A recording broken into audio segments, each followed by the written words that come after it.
नित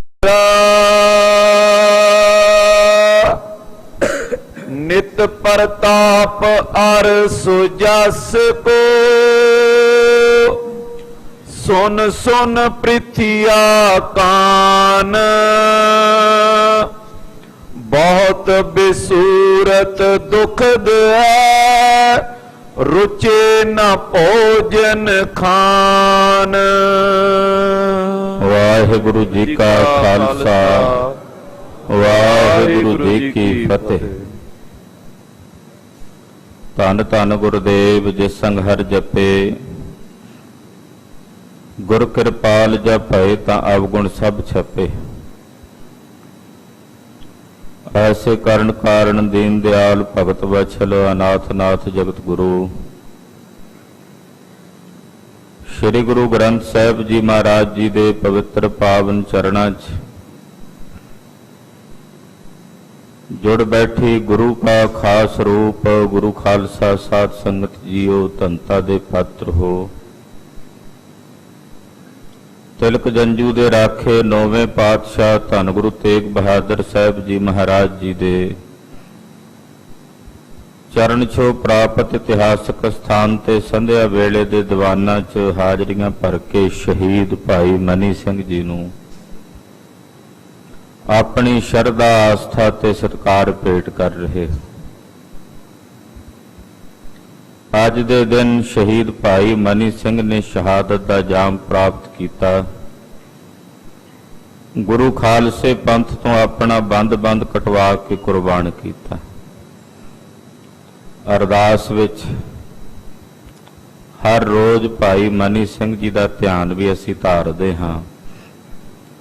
जदों ये पंक्ति कही जाती है कि जिन्हां ने बंद बंद कटाए, जदों बंद बंद कटाए कहा जाता उदों साडी सुरत भाई मनी सिंह दे चरनां 'च चली जाती। भाई मनी सिंह जी वो महान शहीद ने जिहड़े सचखंड श्री हरमंदर साहब दे तीसरे हैड ग्रंथी सन। इन्हां तो पहलां दो हैड ग्रंथी श्री दरबार साहब रह चुके सन। पहले बाबा बुढ़ा साहब जी, दूसरे भाई गुरदास जी और तीसरे स्थान ते भाई साहब भाई मनी सिंह जी। भाई गुरदास जी तो भाई मनी सिंह जी दे विचकारला जिहड़ा समा दरबार साहब दा सी वो बाबे पृथ्वी चंद दी अंश वंश चों सोढ़ी हर जी दे कब्जा रहा। वो दरबार साहब ते काबज रहे, मीणे काबज रहे। भाई मनी सिंह जी ने बड़े सुचारू ढंग नाल श्री दरबार साहब की सेवा चलाई।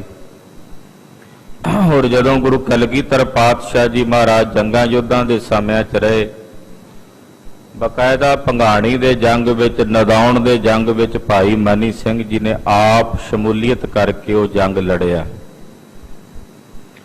और जदों दसम ग्रंथ साहब का स्वरूप लिखिया गया, महाराज कलगीधर ने बाणी उचारी, वो भी भाई मनी सिंह ने पौंटा साहब बह के लिखी। श्री गुरु ग्रंथ साहब जी का स्वरूप लिखवाया श्री दमदमा साहब गुरु कांशी विखे, वो भी भाई मनी सिंह जी ने लिखारी बन के लिखिया। भाई मनी सिंह जी सूरबीर बहादुर, उन्हां दे 10 पुत्र सन। भाई उदय सिंह जी जिहड़े राजे केसरी चंद का सिर वढ़ के नेजे ते टंग के लियाए सन।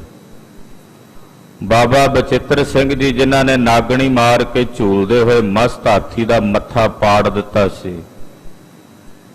भाई आलम सिंह जी नचना जो कलगीधर जी दे गड़वई सन, ये भाई मनी सिंह दे सपुत्र से।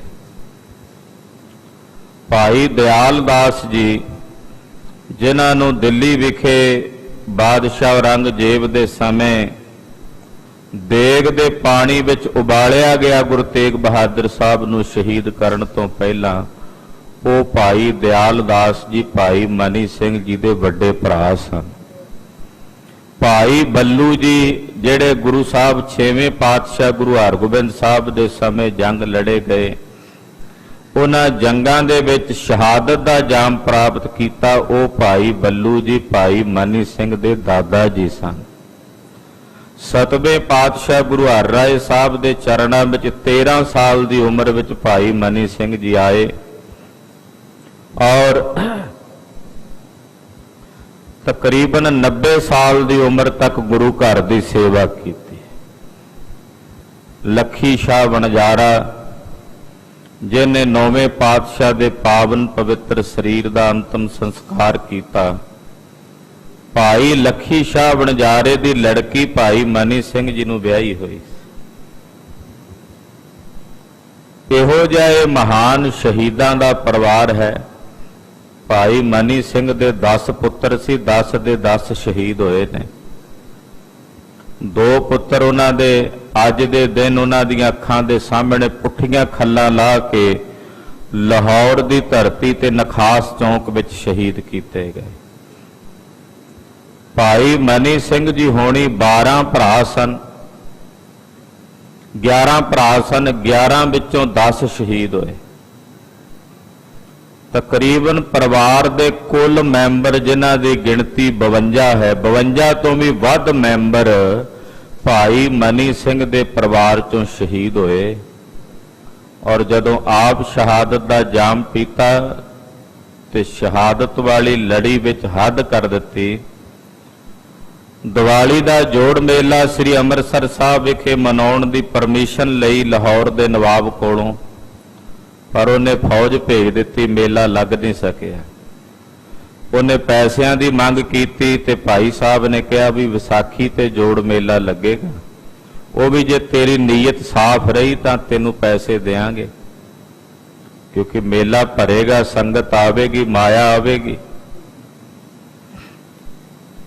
ਉਸ ਵਕਤ ਭਾਈ ਸਾਹਿਬ ਭਾਈ ਮਨੀ ਸਿੰਘ ਜੀ ਨੇ 5 ਮਹੀਨੇ ਦਾ ਸਮਾਂ ਲਿਆ। ਵਿਸਾਖੀ ਦਾ ਜੋੜ ਮੇਲਾ ਆਇਆ। ਲਖਪਤ ਰਾਏ ਨੂੰ ਜ਼ਕਰੀਏ ਨੇ ਫੌਜ ਦੇ ਕੇ ਅੰਮ੍ਰਿਤਸਰ ਸਾਹਿਬ ਭੇਜ ਦਿੱਤਾ ਮਾੜੀ ਨੀਅਤ ਨਾਲ। ਸਿੰਘ ਫੇਰ ਨਹੀਂ ਆਏ, ਜੋੜ ਮੇਲਾ ਕੋਈ ਵੱਡਾ ਨਹੀਂ ਲੱਗ ਸਕਿਆ। 10,000 ਰੁਪਈਆ 10 ਦਿਨਾਂ ਦੇ ਮੇਲੇ ਦਾ ਇਹਨੂੰ ਦੇਣਾ ਕੀਤਾ ਸੀ, ਪਰ ਜਦੋਂ ਸੰਗਤ ਹੀ ਨਹੀਂ ਆਈ ਤੇ ਮਾਇਆ ਕਿੱਥੋਂ ਆਉਣੀ ਸੀ। ਇਹਨੇ ਭਾਈ ਮਨੀ ਸਿੰਘ ਹੋਣਾ ਨੂੰ ਗ੍ਰਿਫਤਾਰ ਕਰਕੇ ਉਹਨਾਂ ਦੇ 2 ਪੁੱਤਰ ਤੇ 7 ਸਿੰਘਾਂ ਨੂੰ ਨਾਲ ਗ੍ਰਿਫਤਾਰ ਕਰਕੇ ਲਾਹੌਰ ਲਿਆਂਦਾ। ਕਈ ਤਰ੍ਹਾਂ ਦੇ ਤਸ਼ੱਦਦ ਦੇ ਕੇ ਅੱਜ ਦੇ ਦਿਨ ਉਹਨਾਂ ਦੇ ਨਾਲ ਉਹਨਾਂ ਦੇ 2 ਪੁੱਤਰ ਤੇ 7 ਸਿੰਘਾਂ ਨੂੰ ਸ਼ਹੀਦ ਕਰਕੇ ਭਾਈ ਮਨੀ ਸਿੰਘ ਜੀ ਦਾ ਸਨ 1734 ਵਿੱਚ ਬੰਦ ਕੱਟ ਕੇ ਸ਼ਹੀਦ ਕੀਤਾ ਗਿਆ। ਸਨ 1644 ਵਿੱਚ ਭਾਈ ਮਨੀ ਸਿੰਘ ਜੀ ਦਾ ਜਨਮ ਹੋਇਆ ਸੀ। ਕਲਗੀਧਰ ਤੋਂ ਉਮਰ ਕਰਕੇ ਤਕਰੀਬਨ 22 ਸਾਲ ਵੱਡੇ ਸਨ ਭਾਈ ਮਨੀ ਸਿੰਘ ਜੀ। ਔਰ ਸਨ 1734 ਵਿੱਚ 90 ਸਾਲ ਦੀ ਉਮਰ ਬਣਦੀ ਹੈ ਜਦੋਂ ਭਾਈ ਸਾਹਿਬ ਨੇ ਸ਼ਹੀਦੀ ਪ੍ਰਾਪਤ ਕੀਤੀ।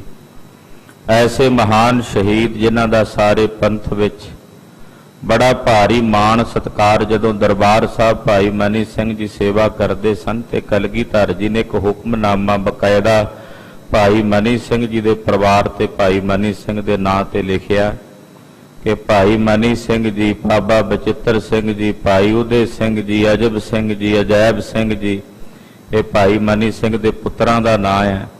ਮਹਾਰਾਜ ਜੀ ਨੇ ਆਖਿਆ ਇਹ ਸਾਡੇ ਖਾਨਜ਼ਾਦੇ ਹਨ, ਭਾਵ ਸਾਡੇ ਪੁੱਤਰ ਹਨ, ਇਹ ਸਾਡੇ ਸਾਹਿਬਜ਼ਾਦੇ ਹਨ। ਜੋ ਇਹਨਾਂ ਨੂੰ ਦਸਵੰਧ ਦੀ ਮਾਇਆ ਭੇਟ ਕਰੇਗਾ ਉਹ ਸਾਨੂੰ ਪ੍ਰਾਪਤ ਹੋਵੇਗੀ। ਇਹ ਹੁਕਮਨਾਮਾ ਮਹਾਰਾਜ ਜੀ ਨੇ ਭਾਈ ਮਨੀ ਸਿੰਘ ਜੀ ਦੇ ਨਾਂ ਤੇ ਦਿੱਤਾ, ਜਿਹੜਾ ਅੱਜ ਵੀ ਲਿਖਿਆ ਹੋਇਆ ਮਿਲਦਾ ਹੈ।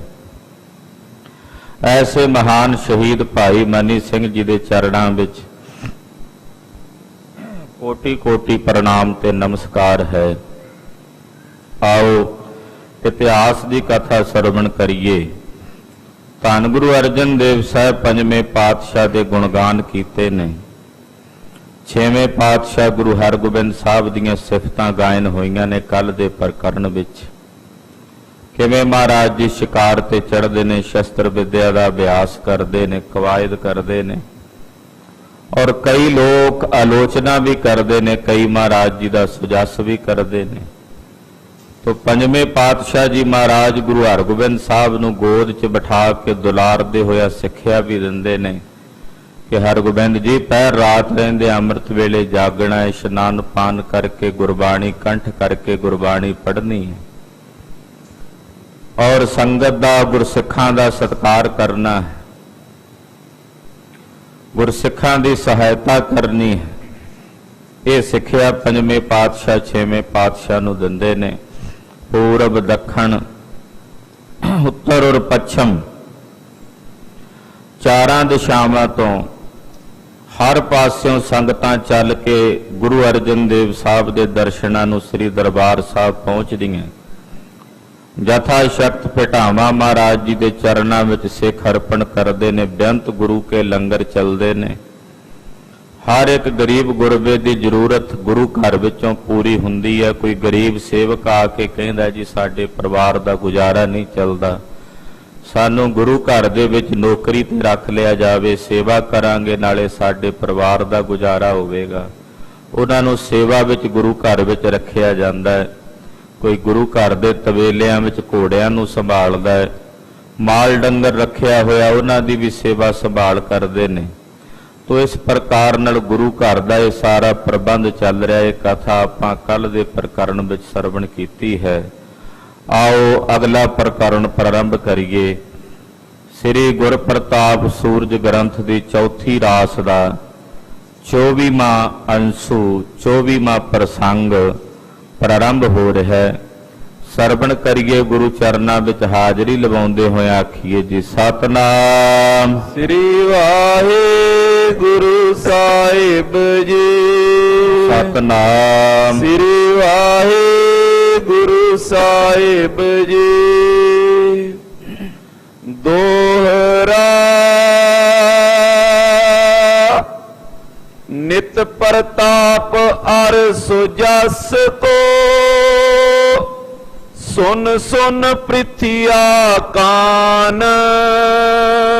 ਧੰਨ ਗੁਰੂ ਅਰਜਨ ਦੇਵ ਸਾਹਿਬ ਜੀ ਮਹਾਰਾਜ ਜੀ ਦਾ ਪ੍ਰਤਾਪ ਤੇ ਸਤਿਗੁਰਾਂ ਦੇ ਘਰ ਦਾ ਸੁਜਸ ਮਹਿਮਾ ਵਡਿਆਈ ਬਾਬਾ ਪ੍ਰਿਥੀ ਚੰਦ ਜੀ ਆਪਣੇ ਕੰਨਾਂ ਦੇ ਨਾਲ ਜਦੋਂ ਸੁਣਦੇ ਹਨ, ਬਹੁਤ ਬਿਸੂਰਤ ਦੁਖਤ ਹੈ ਰੁਚੇ ਨਾ ਭੋਜਨ ਖਾਨ। ਔਰ ਬੜਾ ਝੂਰਦੇ ਨੇ, ਮਨ ਹੀ ਮਨ ਝੂਰਦੇ ਬਾਬਾ ਪ੍ਰਿਥੀ ਚੰਦ ਜੀ। ਔਰ ਉਹਨਾਂ ਨੂੰ ਖਾਣਾ ਵੀ ਨਹੀਂ ਸੁਝਦਾ, ਖਾਣਾ ਵੀ ਉਹਨਾਂ ਨੂੰ ਰੁਚੀ ਨਾਲ ਨਹੀਂ ਭਾਉਂਦਾ। ਉਹਨਾਂ ਦਾ ਮਨ ਨਹੀਂ ਕਰਦਾ ਜੇ ਰੋਟੀ ਦਾ ਥਾਲ ਵੀ ਅੱਗੇ ਪਿਆ ਹੋਵੇ ਪ੍ਰਿਥੀ ਚੰਦ ਦੇ, ਉਹਦਾ ਮਨ ਨਹੀਂ ਕਰਦਾ ਕਿ ਮੈਂ ਰੋਟੀ ਦਾ ਨਿਵਾਲਾ ਤੋੜ ਕੇ ਮੂੰਹ 'ਚ ਪਾਵਾਂ। ਇੰਨਾ ਦੁਖੀ ਹੁੰਦਾ ਗੁਰੂ ਘਰ ਦੀ ਮਹਿਮਾ ਸੁਣ ਕੇ। ਧੰਨ ਗੁਰੂ ਅਰਜਨ ਦੇਵ ਸਾਹਿਬ ਦਾ ਸੁਜਸ ਸੁਣ ਕੇ ਇੰਨਾ ਜ਼ਿਆਦਾ ਦੁਖੀ ਹੁੰਦਾ ਪ੍ਰਿਥੀਆ।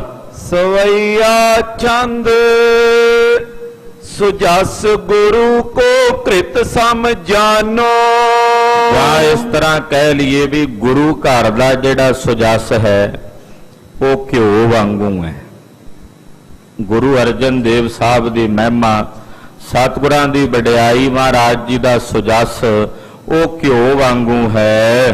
ਪ੍ਰਿਥਿਆ ਜਰੇ ਹੁਤਾਸਨ ਹੋਏ। ਔਰ ਪ੍ਰਿਥੀ ਚੰਦ ਉਸ ਘਿਓ ਕਰਕੇ ਕਹਿੰਦੇ ਜਿਵੇਂ ਅੱਗ ਦੇ ਵਿੱਚ ਤਾਂ ਪਹਿਲਾਂ ਹੀ ਸੜਦਾ ਸੀ, ਈਰਖਾ ਦੀ ਅੱਗ ਦੇ ਹਿਰਦੇ 'ਚ ਸੀ। ਉਹ ਬਲਦੀ ਹੋਈ ਈਰਖਾ ਦੀ ਅੱਗ ਦੇ ਉੱਤੇ ਹੋਰ ਪੈ ਜਾਂਦਾ ਘਿਓ ਤੇ ਉਹ ਭਾਂਬੜ ਹੋਰ ਮੱਚ ਜਾਂਦੇ ਨੇ। ਹੋਰ ਜ਼ਿਆਦਾ ਡਾਢਾ ਦੁਖੀ ਪ੍ਰਿਥੀ ਚੰਦ ਹੁੰਦਾ ਹੈ। ਗੁਰ ਕੀਰਤ ਬਰਖਾ ਜਿਮ ਪਾਵਸ। ਇਸ ਤਰ੍ਹਾਂ ਕਹਿ ਲਈਏ ਕਿ ਸਤਿਗੁਰਾਂ ਦੇ ਘਰ ਦੀ ਜਿਹੜੀ ਵਡਿਆਈ ਹੈ ਉਹ ਮੀਂਹ ਦੇ ਪਾਣੀ ਵਾਂਗੂ ਹੈ। ਰਿਦਾ ਜਵਾਸੋ ਜਰ ਜਰ ਖੋਏ। ਜਦੋਂ ਮੀਂਹ ਪੈਂਦਾ ਨਾ ਤੇ ਸਾਰੀ ਧਰਤੀ ਦੇ ਉੱਤੇ ਜਿੰਨੀ ਬਨਾਸਪਤੀ ਹੈ ਖਿੜ ਜਾਂਦੀ ਹੈ, ਹਰਿਆਵਲ ਹੋ ਜਾਂਦੀ ਹੈ।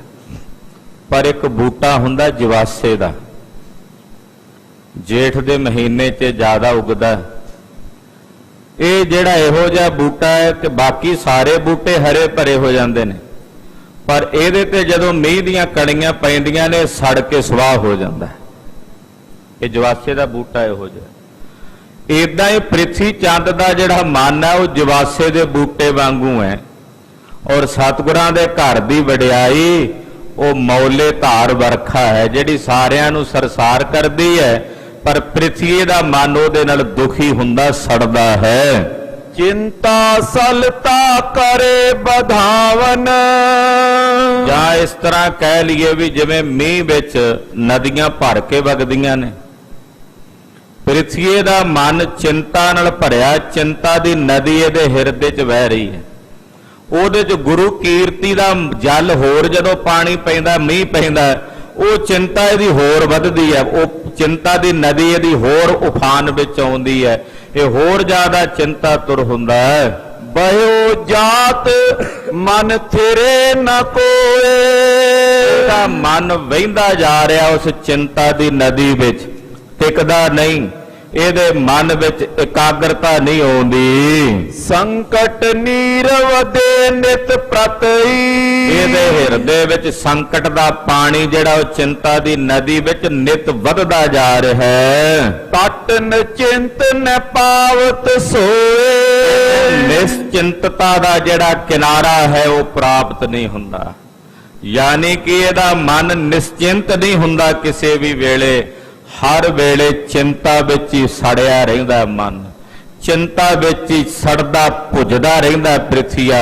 ਇਹਦੇ ਮਨ ਦੇ ਵਿੱਚ ਕਦੇ ਵੀ ਨਿਸ਼ਚਿੰਤ ਪੁਣੇ ਦੀ ਅਵਸਥਾ ਨਹੀਂ ਬਣਦੀ। ਹੀਰ ਹੀਰ ਪਤੀ ਕੋ ਮੁਖ ਕਰਮੋ। ਇਹਦੀ ਜਿਹੜੀ ਘਰ ਵਾਲੀ ਹੈ ਪ੍ਰਿਥੀਏ ਦੀ, ਖੋਟੀ ਬਿਰਤੀ ਵਾਲੀ, ਉਹ ਵੀ ਉਹੋ ਜੀ ਹੈ। ਜਿਹੋ ਜੀ ਪ੍ਰਿਥੀਏ ਦੀ ਬਿਰਤੀ ਹੈ ਉਹੋ ਜੀ ਬਿਰਤੀ ਕਰਮੋਂ ਦੀ ਵੀ, ਇਹਦੀ ਘਰ ਵਾਲੀ ਦੀ ਵੀ ਹੈ।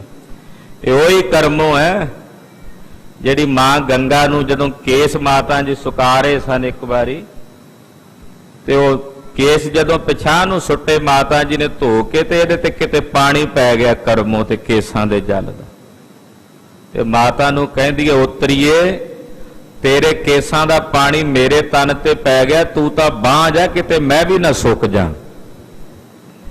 ਇਦਾਂ ਦੇ ਭੈੜੇ ਬੋਲ ਬੋਲੇ ਸਨ ਕਰਮੋਂ ਨੇ ਮਾਂ ਗੰਗਾ ਨੂੰ। ਇਹ ਉਹੀ ਕਰਮੋਂ ਹੈ ਬਾਬੇ ਪ੍ਰਿਥੀਏ ਦੀ ਘਰ ਵਾਲੀ। ਇਹ ਕਹਿ ਰਹੀ ਹੈ ਬਾਬੇ ਪ੍ਰਿਥੀ ਚੰਦ ਦਾ ਚਿਹਰਾ ਵੇਖਿਆ ਉਹਨੇ ਚਿੰਤਾ ਤੁਰ, ਕਿ ਦਿਨ ਪ੍ਰਤੀ ਦਿਨ ਬਾਬੇ ਦਾ ਚਿਹਰਾ ਪੀਲਾ ਪੈਂਦਾ ਜਾ ਰਿਹਾ ਪ੍ਰਿਥੀ ਚੰਦ ਦਾ। ਨਾ ਰੋਟੀ ਖਾਂਦਾ ਚੱਜ ਨਾਲ, ਨਾ ਸੌਂਦਾ, ਰਾਤ ਨੂੰ ਜਦੋਂ ਪੈਂਦਾ ਤੇ ਪਾਸੇ ਪਲਟਦਾ ਰਹਿੰਦਾ, ਨੀਂਦ ਨਹੀਂ ਆਉਂਦੀ, ਦਿਨੇ ਵੀ ਅਚਬੀ ਲੱਗੀ ਰਹਿੰਦੀ ਹੈ ਇਹਦੇ ਤਨ ਨੂੰ। ਇਹਦੀ ਘਰ ਵਾਲੀ ਨੇ ਪ੍ਰਿਥੀਏ ਦਾ ਮੂੰਹ ਵੇਖਿਆ। ਧੀਰਜ ਦੇਤ ਨ ਕਰੀਏ ਚਿੰਤ। ਕਰਮੋਂ ਧੀਰਜ ਦਿੰਦੀ ਆਪਣੇ ਘਰ ਵਾਲੇ ਨੂੰ, ਕਹਿੰਦੀ ਹੈ ਪਤੀ ਪਰਮੇਸ਼ਵਰ ਜੀ ਹੌਸਲਾ ਕਰੋ, ਧੀਰਜ ਰੱਖੋ, ਆਪਣੇ ਮਨ 'ਚ ਚਿੰਤਾ ਨਾ ਕਰੋ। ਤਨ ਕੋ ਪਕੀਅਤ ਹੈ ਨਿਸ ਦਿਨ ਮੈਂ। ਇਹ ਜਿਹੜੀ ਚਿੰਤਾ ਹੈ ਨਾ, ਇਹ ਦਿਨ ਰਾਤ ਸਰੀਰ ਨੂੰ ਖਾ ਜਾਂਦੀ ਹੈ ਅੰਦਰੋਂ ਅੰਦਰ, ਇਹ ਸਰੀਰ ਨੂੰ ਖੋਰ ਕੇ ਰੱਖ ਦਿੰਦੀ ਹੈ। ਅਤ ਦੁਰਬਲਤਾ ਤੁਮੇ ਕਰੰਤ। ਚਿੰਤਾ ਕਰਕੇ ਤੁਹਾਡਾ ਸਰੀਰ ਦੁਰਬਲ ਹੁੰਦਾ ਜਾ ਰਿਹਾ, ਦਿਨ ਪ੍ਰਤੀ ਦਿਨ ਕਮਜ਼ੋਰ ਹੁੰਦਾ ਚਲਿਆ ਜਾ ਰਿਹਾ ਹੈ। ਰੁਚ ਸੋ ਖਾਨ ਪਾਨ ਨੈ ਕਰਤੇ। ਤੁਸੀਂ ਨਾ ਤਾਂ ਰੁਚੀ ਨਾਲ ਭੋਜਨ ਛਕਦੇ ਹੋ, ਇੱਥੋਂ ਤੱਕ ਕਿ ਪਾਣੀ ਵੀ ਰੁਚੀ ਦੇ ਨਾਲ ਨਹੀਂ ਪੀਂਦੇ। ਔਰ ਕੋ ਹਰਕ ਮਹਾਨਿਤ ਹੰਤ। ਔਰ ਤੁਹਾਡੇ ਹਿਰਦੇ ਦੀ ਖੁਸ਼ੀ ਬਿਲਕੁਲ ਹੀ ਖਤਮ ਹੋ ਚੁੱਕੀ ਹੈ, ਤੁਹਾਡੇ ਮਨ ਦੇ ਵਿੱਚੋਂ ਸਾਰੀ ਖੁਸ਼ੀ ਨਾਸ਼ ਹੋ ਚੁੱਕੀ ਹੈ। ਇਹ ਚਿੰਤਾ ਨੇ ਤੁਹਾਡੇ ਮਨ ਦੀਆਂ ਖੁਸ਼ੀਆਂ ਉਜਾੜ ਕੇ ਰੱਖ ਦਿੱਤੀਆਂ ਨੇ। ਚਿੰਤਾ ਸਮ ਬੈਰੀ ਨੇ ਦੂਸਰੇ। ਕਰਮੋਂ ਕਹਿੰਦੀ ਹੈ ਪ੍ਰਿਥੀਏ ਨੂੰ, ਕਹਿੰਦੀ ਬਾਬਾ ਜੀ ਚਿੰਤਾ ਵਰਗਾ ਬੰਦੇ ਦਾ ਦੁਨੀਆ 'ਚ ਕੋਈ ਵੈਰੀ ਨਹੀਂ। ਚਿੰਤਾ ਸਭ ਤੋਂ ਵੱਡੀ ਦੁਸ਼ਮਣ ਹੈ ਬੰਦੇ ਦੀ, ਚਿੰਤਾ ਸਭ ਤੋਂ ਵੱਡੀ ਵੈਰਨ ਹੈ। ਅੰਤਰ ਬਰ ਕੈ ਦੁਖ ਬਰਦੰਤ। ਚਿੰਤਾ ਅੰਦਰ ਵੜ ਕੇ ਜੀਵ ਦੇ ਦੁੱਖਾਂ ਨੂੰ ਵਧਾਉਂਦੀ ਹੈ। ਜਿਹਦੇ ਅੰਦਰ ਵੜ ਜੇ ਉਹਦੇ ਅੰਦਰੋਂ ਦੁੱਖਾਂ ਨੂੰ ਵਧਾਉਂਦੀ ਹੈ। ਯਤਨ ਅਨੇਕ ਕਰੋ ਜੁਤ ਉਦਮ। ਚਿੰਤਾ ਛੱਡੋ ਤੇ ਯਤਨ ਕਰੋ, ਯਤਨ ਉਪਾਅ ਕਰੋ। ਉਪਾਅ ਕਰਨ ਵਾਲੇ ਪਾਸੇ ਆਪਣਾ ਮਨ ਲਾਓ। ਮਿੱਤਰ ਨਾ ਕੋ ਉਤਸਾਹ ਸਮਾਨ। ਇਸ ਸੰਸਾਰ ਦੇ ਵਿੱਚ ਉਤਸ਼ਾਹ ਵਰਗਾ ਦੁਨੀਆ 'ਚ ਕੋਈ ਮਿੱਤਰ ਨਹੀਂ। ਚਿੰਤਾ ਵਰਗੀ ਵੈਰਣ ਨਹੀਂ ਕੋਈ, ਤੇ ਉਤਸ਼ਾਹ ਵਰਗਾ ਇਹ ਸੰਸਾਰ ਦੇ ਵਿੱਚ ਕੋਈ ਮਿੱਤਰ ਨਹੀਂ। ਜਿਹੜਾ ਉਤਸ਼ਾਹ ਹੈ ਨਾ, ਉਦਮ, ਉਹ ਸਭ ਤੋਂ ਵੱਡਾ ਮਿੱਤਰ ਹੈ ਇਨਸਾਨ ਦਾ। ਸੁਲਈ ਹੁਤੋ ਸਹਾਇਕ ਮਰਗਾ। ਤੁਹਾਡਾ ਮਿੱਤਰ ਸੁਲੀ ਖਾਂ ਸੀ, ਉਹ ਤੁਹਾਡਾ ਸਹਾਇਕ ਸੀ, ਤੁਹਾਡਾ ਮਦਦਗਾਰ ਸੀ। ਚਲੋ ਪ੍ਰਮਾਤਮਾ ਦੀ ਹੋਣੀ ਵਰਤੀ, ਉਹ ਮਰ ਗਿਆ। ਅਬ ਚੰਦੂ ਬੜ ਸ਼ਾਹ ਦੀਵਾਨ। ਪਰ ਹੁਣ ਤਾਂ ਉਹਦੇ ਨਾਲੋਂ ਵੀ ਵੱਡਾ ਤੇ ਤਾਕਤਵਰ ਬੰਦਾ ਤੁਹਾਡਾ ਮਿੱਤਰ ਹੈ। ਕੌਣ ਭਲਾ? ਬਾਦਸ਼ਾਹ ਦਾ ਦੀਵਾਨ ਚੰਦੂ, ਉਹ ਤੁਹਾਡਾ ਸਭ ਤੋਂ ਵੱਡਾ ਪਿਆਰਾ ਮਿੱਤਰ ਹੈ। ਮੁਲਾਕਾਤ ਕਰ ਮਸਲਤ ਠਾਨੀ। ਉਹਦੇ ਨਾਲ ਤੁਸੀਂ ਮੁਲਾਕਾਤ ਵੀ ਕਰਕੇ ਆਇਓ, ਦਿੱਲੀ ਜਾ ਕੇ ਉਹਨੂੰ ਮਿਲ ਕੇ ਆਏ ਹੋ, ਉਹਦੇ ਨਾਲ ਜਾ ਕੇ ਬਹਿ ਕੇ ਸਲਾਹ ਮਸ਼ਵਰਾ ਵੀ ਕੀਤਾ ਹੈ। ਇਸ ਕੋ ਪੁਸ਼ਟ ਕਰੋ ਇਤ ਠਾਨ। ਆਪਣੀ ਉਹ ਮਿੱਤਰਤਾ ਨੂੰ ਵਧਾਓ। ਚੰਦੂ ਦੇ ਨਾਲ ਜਿਹੜਾ ਤੁਹਾਡਾ ਯਾਰਾਨਾ ਹੈ ਉਹਨੂੰ ਵਧਾਓ। ਉਤਸਾਈ ਨਰ ਚਾਹੇ ਸੋ ਕਰ ਹੈ। ਜਿਹੜਾ ਉਤਸ਼ਾਹ ਕਰਨ ਵਾਲਾ ਬੰਦਾ ਹੈ ਉਹ ਜੋ ਚਾਹੇ ਮਰਜ਼ੀ ਕਰ ਸਕਦਾ ਹੈ।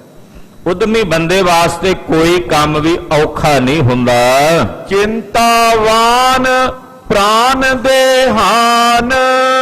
ਪਰ ਜਿਹੜੀ ਚਿੰਤਾ ਹੈ ਇਹ ਤਾਂ ਪ੍ਰਾਣਾਂ ਦਾ ਵੀ ਨਾਸ਼ ਕਰਕੇ ਰੱਖ ਦਿੰਦੀ ਹੈ। ਇਹ ਚਿੰਤਾ ਤੇ ਚਿਤਾ ਵਿੱਚ ਇੱਕ ਟਿੱਪੀ ਦਾ ਹੀ ਫਰਕ ਹੈ। ਚਿਤਾ ਵੀ ਸਾੜ ਦਿੰਦੀ ਹੈ ਤੇ ਚਿੰਤਾ ਵੀ ਸਾੜ ਕੇ ਰੱਖ ਦਿੰਦੀ ਹੈ। ਚਿੰਤਾ ਤਾਂ ਜੀਵ ਦੀ ਮੌਤ ਦਾ ਕਾਰਨ ਬਣ ਜਾਂਦੀ ਹੈ। ਲਿਖੋ ਪੱਤਰਕਾ ਸੁਧ ਮੰਗਵਾਵੋ। ਕੀ ਵਿਗੜ ਗਿਆ ਪਤੀ ਦੇਵ ਜੀ? ਉਤਸ਼ਾਹ ਕਰੋ, ਉਦਮ ਕਰੋ, ਹਿੰਮਤੀ ਬਣੋ। ਪਾਪ ਕਰਨ ਵਾਸਤੇ ਪ੍ਰੇਰ ਰਹੀ ਹੈ ਕਰਮੋ ਪ੍ਰਿਥੀਏ ਨੂੰ। ਪ੍ਰਿਥੀਏ ਨੂੰ ਕਹਿੰਦੀ ਲਿਖੋ ਚਿੱਠੀ। ਚਿੱਠੀ ਲਿਖ ਕੇ ਚੰਦੂ ਕੋਲੋਂ ਖਬਰ ਮੰਗਾਓ, ਕੋਈ ਨਵੀਂ ਗੱਲ ਉਹ ਕੀ ਕਰ ਰਿਹਾ, ਉਹਦੇ ਵੱਲੋਂ ਕੀ ਉਪਰਾਲਾ ਹੋ ਰਿਹਾ, ਉਹ ਕੀ ਉਪਾਅ ਕਰ ਰਿਹਾ, ਉਹਨੂੰ ਚਿੱਠੀ ਲਿਖ ਕੇ ਭੇਜੋ। ਕਿਮ ਦੀਵਾਨ ਕੇ ਮਨ ਮੈਂ ਆਏ। ਵੇਲੇ ਦੀਵਾਨ ਚੰਦੂ ਕੀ ਕਰ ਰਿਹਾ, ਉਹਦੇ ਮਨ ਵਿੱਚ ਕੀ ਸੰਕਲਪ ਹੈ, ਉਹ ਕੀ ਕਰਨਾ ਚਾਹੁੰਦਾ ਹੈ। ਤਿਹੋ ਉਤਸਾਹ ਗਹਾਵੋ ਰਿਪਕੋ। ਉਤਸ਼ਾਹ ਦਿਓ, ਚੰਦੂ ਨੂੰ ਹਿੰਮਤ ਦਿਓ, ਤੇ ਚੰਦੂ ਨੂੰ ਹਿੰਮਤ ਦੇ ਕੇ ਆਪਣਾ ਦੁਸ਼ਮਣ ਫੜਾਓ ਜਿੰਨਾ ਛੇਤੀ ਹੋ ਸਕੇ। ਜਿਹਦੀ ਤੁਹਾਨੂੰ ਚਿੰਤਾ ਮਨ 'ਚ, ਆਪਣੇ ਉਸ ਦੁਸ਼ਮਣ ਨੂੰ ਫੜਾਉਣ ਦਾ ਯਤਨ ਕਰੋ। ਸੋ ਮਾਲਿਕ ਮੁਲਕਨ ਸਮੁਦਾਏ। ਨਾਲੇ ਦੀਵਾਨ ਚੰਦੂ ਕੋਈ ਛੋਟਾ ਵਿਅਕਤੀ, ਉਹ ਤਾਂ ਸਾਰੇ ਮੁਲਕ ਦਾ ਮਾਲਕ ਹੈ। ਚਾਹੇ ਸੋ ਕਰੇ ਬਲੀ ਸਭ ਰੀਤਨ। ਉਹ ਚਾਹੇ ਮਰਜ਼ੀ ਕਰ ਸਕਦਾ, ਹਰ ਪ੍ਰਕਾਰ ਦਾ ਕੰਮ ਕਰਨ ਵਿੱਚ ਬਲੀ ਤੇ ਸਮਰੱਥ ਹੈ। ਗਹਿ ਕੈ ਪ੍ਰਾਨ ਤਾਏ ਬਿਨ ਸਾਏ। ਉਹ ਗੁਰੂ ਅਰਜਨ ਦੇਵ ਸਾਹਿਬ ਨੂੰ ਪਕੜ ਕੇ, ਸਾਡੇ ਸ਼ਰੀਕ ਨੂੰ ਫੜ ਕੇ ਉਹਦੇ ਪ੍ਰਾਣ ਘਾਤ ਕਰਨ ਦੇ ਵਿੱਚ ਬੜਾ ਬਲਵਾਨ ਹੈ, ਤੇ ਉਹਨੇ ਕਰ ਵੀ ਦੇਣਾ। ਉਹਨੇ ਗੁਰੂ ਅਰਜਨ ਸਾਹਿਬ ਨੂੰ ਪਕੜ ਕੇ ਮਾਰ ਮੁਕਾਉਣਾ ਹੈ। ਗੁਰਤਾ ਗਾਦੀ ਲਿਓ ਸ਼ਾਹ ਤੇ। ਔਰ ਬਾਦਸ਼ਾਹ ਤੁਹਾਨੂੰ ਗੁਰਤਾ ਗੱਦੀ ਦੇਵੇਗਾ, ਫਿਰ ਬਾਦਸ਼ਾਹ ਤੁਹਾਨੂੰ ਗੁਰਤਾ ਗੱਦੀ ਤੇ ਬਿਠਾਵੇਗਾ। ਜੋ ਦਿਸ਼ ਕੀ ਸੰਗਤ ਚਲ ਆਏ। ਚਾਰਾਂ ਦਿਸ਼ਾਵਾਂ ਦੀਆਂ ਸੰਗਤਾਂ ਚੱਲ ਕੇ ਬਾਬਾ ਜੀ ਤੁਹਾਡੇ ਚਰਨਾਂ 'ਚ ਆਉਣਗੀਆਂ। ਲੋਕ ਆ ਕੇ ਤੁਹਾਡੇ ਚਰਨਾਂ 'ਚ ਭਾਂਤ ਭਾਂਤ ਦੀਆਂ, ਕੋਈ ਬੋਸ਼ਕੀ ਦਾ ਕੱਪੜਾ ਲੈ ਕੇ ਆਵੇਗਾ, ਕੋਈ ਪਸ਼ਮੀਨੇ ਦੇ ਕੱਪੜੇ ਲੈ ਕੇ ਆਵੇਗਾ, ਕੋਈ ਢਾਕੇ ਦੀ ਮਲਮਲ ਦੀ ਪੱਗ ਲੈ ਕੇ ਆਇਆ ਕਰਨਗੇ ਤੁਹਾਡੇ ਕੋਲ, ਕੋਈ ਸੋਨੇ ਦੀਆਂ ਸ਼ਰਫੀਆਂ ਲਿਆ ਕੇ ਭੇਟ ਕਰਿਆ ਕਰੇਗਾ ਤੁਹਾਡੇ ਚਰਨਾਂ 'ਚ, ਕੋਈ ਵਧੀਆ ਵਧੀਆ ਪਕਵਾਨ ਲਿਆ ਕੇ ਦਿਆ ਕਰਨਗੇ, ਕੋਈ ਮੇਵੇ ਲਿਆਇਆ ਕਰੇਗਾ ਕਸ਼ਮੀਰ ਤੋਂ। ਬਾਬੇ ਦਾ ਬਨ ਬੜਾ ਉਤਸ਼ਾਹ ਵਾਲਾ ਕਰ ਦਿੱਤਾ। ਕਰਮੋਂ ਨੇ ਏਦਾਂ ਦੇ ਸ਼ਬਦ ਬਾਗ ਵਿਖਾਏ। ਵੀ ਇੰਨੀ ਸੰਗਤ ਫਿਰ ਤੁਹਾਡੇ ਚਰਨਾਂ 'ਚ ਆਇਆ ਕਰੇਗੀ, ਤੁਹਾਡੀ ਪੂਜਾ ਅਰਚਨਾ ਹੋਵੇਗੀ। ਇਮ ਕਰਮੋਂ ਨੇ ਜਬ ਸਮਝਾਇਓ, ਤਾਂ ਜਦੋਂ ਕਰਮੋਂ ਨੇ ਬਾਬੇ ਪ੍ਰਿਥੀ ਚੰਦ ਨੂੰ ਇਹ ਸਾਰੀਆਂ ਗੱਲਾਂ ਸਮਝਾਈਆਂ, ਲਿਖੀ ਪੱਤਰਿਕਾ ਸੁਨੋ ਦੀਵਾਨ। ਬਾਬੇ ਨੇ ਵੀ ਪ੍ਰਿਥੀ ਚੰਦ ਨੇ ਉਸੇ ਵਕਤ ਇੱਕ ਚਿੱਠੀ ਲਿਖੀ ਤੇ ਚਿੱਠੀ ਲਿਖੀ ਚੰਦੂ ਦੇ ਨਾਂ ਤੇ, ਆਖਿਆ ਦੀਵਾਨ ਚੰਦੂ ਸੁਣ, ਕਹਿਓ ਅਲੰਬ ਤੁਮਾਰੋ ਹਮਨੇ, ਮੈਂ ਤੇਰਾ ਆਸਰਾ ਪਕੜਿਆ ਹੈ, ਮੈਂ ਤੇਰੇ ਆਸਰੇ ਨੂੰ ਗ੍ਰਹਿਣ ਕੀਤਾ ਹੈ। ਨਿਸ ਦਿਨ ਤੋ ਦਿਸ਼ ਕੋ ਮਨ ਧਿਆਨ, ਤੇਰੇ ਮਨ ਦਾ ਧਿਆਨ ਰਾਤ ਦਿਨ ਤੇਰੇ ਵੱਲ ਲੱਗਾ ਰਹਿੰਦਾ ਹੈ। ਸ਼ਤਰੂ ਹਤਨ ਜਤਨ ਨੈ ਕੀਨਸ, ਪਰ ਤੂੰ ਹਾਲੇ ਤਾਈਂ ਮੇਰੇ ਦੁਸ਼ਮਣ ਨੂੰ ਮਾਰਨ ਦਾ ਕੋਈ ਯਤਨ ਨਹੀਂ ਕੀਤਾ। ਕੈ ਵਿਸਾਰ ਦੀਨਸ ਇਤ ਗਿਆਨ, ਕਿਤੇ ਦੀਵਾਨ ਚੰਦੂ ਤੂੰ ਇਸ ਪਾਸਿਓਂ ਇਹ ਗੱਲ ਭੁਲਾ ਤਾਂ ਨਹੀਂ ਛੱਡੀ, ਤੇਰੇ ਮਨ ਚੋਂ ਕਿਤੇ ਗੱਲ ਭੁੱਲ ਤਾਂ ਨਹੀਂ ਚੁੱਕੀ ਜਿਹੜੀ ਮੈਂ ਕਹਿ ਕੇ ਆਇਆ ਤੈਨੂੰ ਬਹਿ ਕੇ, ਆਪਣੀ ਜਿਹੜੀ ਸਲਾਹ ਹੋਈ ਸੀ, ਕਿਤੇ ਤੇਰੇ ਦਿਲੋਂ ਇਹ ਗੱਲ ਭੁੱਲ ਤਾਂ ਨਹੀਂ ਗਈ। ਭਾਗ ਬਲੀ ਅਮ ਆਸ਼ਿਕ ਨਿਤ ਕੈ, ਤੇਰੇ ਭਾਗ ਬਲੀ ਨੇ, ਤੈਨੂੰ ਤਾਂ ਮੈਂ ਨਿਤ ਅਸੀਸਾਂ ਦੇਣਾ। ਦੀਵਾਨ ਚੰਦੂ ਮੈਂ ਤੈਨੂੰ ਅਸੀਸਾਂ ਦੇਣਾ ਰੋਜ਼। ਰਹੇ ਸ਼ਾ ਸੋ ਕਾਰ ਮਹਾਨ, ਮੈਂ ਅਸੀਸਾਂ ਦੇਣਾ ਕਿ ਦੀਵਾਨ ਚੰਦੂ ਤੇਰੀ ਬਾਦਸ਼ਾਹ ਨਾਲ ਸਦੀਵੀ ਬਣੀ ਰਹੇ, ਤੂੰ ਬਾਦਸ਼ਾਹ ਦੇ ਨਾਲ ਸਦਾ ਵਾਸਤੇ ਜੁੜਿਆ ਰਹੇ। ਦੇ ਕਰ ਨਰ ਕਰ ਤੁਰਤ ਪਠਾਈ, ਇਹ ਚਿੱਠੀ ਲਿਖ ਕੇ ਦੀਵਾਨ ਚੰਦੂ ਦੇ ਨਾਂ ਤੇ ਇੱਕ ਬੰਦੇ ਨੂੰ ਦੇ ਕੇ ਪ੍ਰਿਥੀ ਚੰਦ ਨੇ ਉਸੇ ਵਕਤ ਇੱਕ ਬੰਦਾ ਆਪਣਾ ਨੌਕਰ ਭੇਜਿਆ। ਉੱਤਰ ਆਨੋ ਤੂਰਨ ਜਾਏ, ਆਖਿਆ ਵੀ ਦਿਨ ਰਾਤ ਹੀ ਟੁਰਿਆ ਜਾਵੇਂ, ਰਾਹ ਵਿੱਚ ਰੁਕੀ ਨਾ, ਔਰ ਇਸ ਚਿੱਠੀ ਦਾ ਜਵਾਬ ਲੈ ਕੇ ਆਈ ਚੰਦੂ ਦੇ ਕੋਲੋਂ। ਗਮਨਿਓ ਦਿੱਲੀ ਦਿਸ਼ ਕੋ ਪਹੁੰਚਿਓ, ਲੈ ਕੇ ਚਿੱਠੀ ਪ੍ਰਿਥੀਏ ਦੀ ਦਿੱਲੀ ਦਿਸ਼ਾ ਨੂੰ ਚੱਲ ਪਿਆ। ਮਿਲਿਓ ਦੀਵਾਨ ਸਾਥ ਰਖਾਏ, ਦਿੱਲੀ ਵੱਲ ਟੁਰਦਾ ਟੁਰਦਾ ਦਿੱਲੀ ਪਹੁੰਚਿਆ ਤੇ ਦੀਵਾਨ ਚੰਦੂ ਦੇ ਘਰ ਪਹੁੰਚ ਕੇ ਚੰਦੂ ਨੂੰ ਮਿਲਿਆ।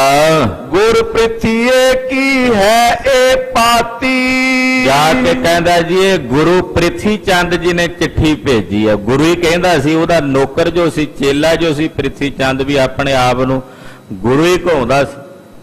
ਕਹਿੰਦਾ ਜੀ ਇਹ ਗੁਰੂ ਪ੍ਰਿਥੀ ਚੰਦ ਦੀ ਚਿੱਠੀ ਹੈ, ਆਪ ਜੀ ਦੇ ਨਾਂ ਤੇ ਆਈ ਹੈ। ਛਾਤੀ ਦੁਖਤ ਲਿਖੀ ਅਕੁਲਾਏ, ਛਾਤੀ ਦੁਖਦੀ ਹੈ, ਉਹਦਾ ਕਲੇਜਾ ਮੂੰਹ ਵਿੱਚ ਆਉਂਦਾ, ਬੜੀ ਦਰਦ ਦੇ ਨਾਲ, ਪੀੜਾ ਦੇ ਨਾਲ, ਬੜੀ ਵਿਆਕੁਲ ਹੋ ਕੇ ਪ੍ਰਿਥੀ ਚੰਦ ਨੇ ਚਿੱਠੀ ਭੇਜੀ ਹੈ। ਲੈ ਕਰ ਖੋਲ ਪਟੀ ਤਬ ਚੰਦੂ ਨੇ ਉਹ ਚਿੱਠੀ ਖੋਲੀ ਤੇ ਖੋਲ ਕੇ ਵਾਚੀ, ਪੜ੍ਹੀ ਧਿਆਨ ਦੇ ਨਾਲ।